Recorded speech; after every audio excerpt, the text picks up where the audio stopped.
Humberto, I'm just wondering, if you use the first mode in a situation where there is a great deal of agreement about the situation, where the grounding of the experiencing there has been very, very substantial, don't you think that it may well be that that kind of attitude, which derives from objectivity without parentheses, is the appropriate one for that particular condition? It seems to be, because what will happen there is that this fundamental agreement will have defined the domain in which the expression "this is objective" will be heard.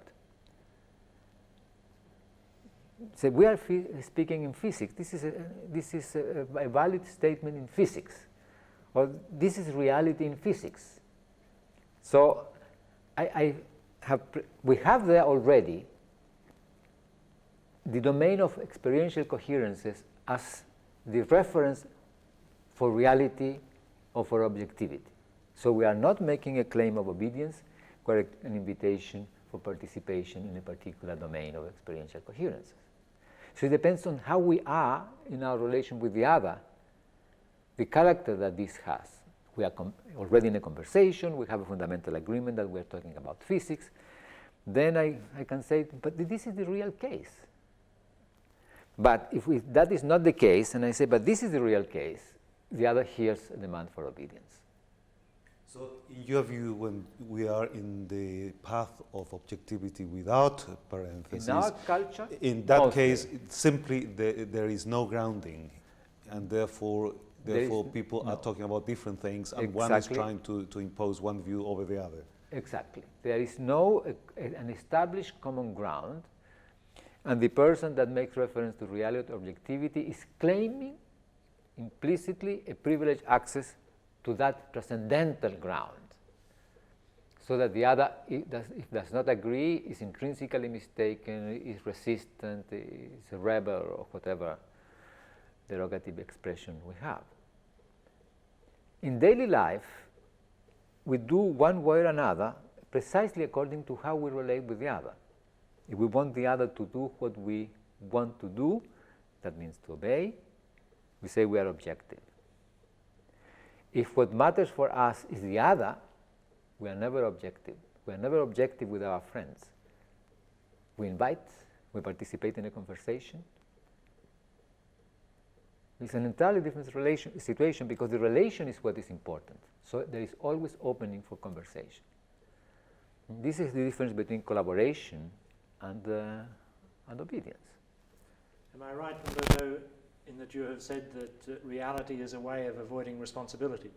Yes, you are right. Whenever I say I am a realist, or reality is what validates me, I don't take responsibility in the sense that I do not take cognizance that what I'm saying is validated through me. So it has nothing to do with me. I'm irresponsible. It's there. That is the validity in itself, not me. While if I operate here with this awareness that I cannot claim that to say something about something independent from me, then I am always taking responsibility. I think that this is so because blah, blah, blah, blah, blah, blah, blah, blah. I present the experiential coherences on which I ground my statement. And the other may say, oh, but I think that this is this other way, blah, blah, blah, blah. And the conversation is not a confrontation. It's an opening for inquire about which is the adequate or which is the case that we are living in this moment, or eventually to go somewhere else because we cannot make a decision about what we want in that instant. So this has fundamental consequences with respect to how we live, to how we treat the environment. For example, in objectivity without parentheses, we operate essentially in the domain of power because we demand obedience. And we demand obedience of other human beings, of other beings, of the environment. We dominate, we have the environment to submit to our will. We do not take responsibility on what we do because we are acting on our transcendental knowledge, so we can even modify the environment. While here we are open to reflections. what I do has consequences, and I'm responsible for those consequences. So I have to be careful in what I do. I have to open my attention and my reflection on where I am and what happens where I am with what I do. So in the long run, these two explanatory attitudes have basic different consequences in how we live.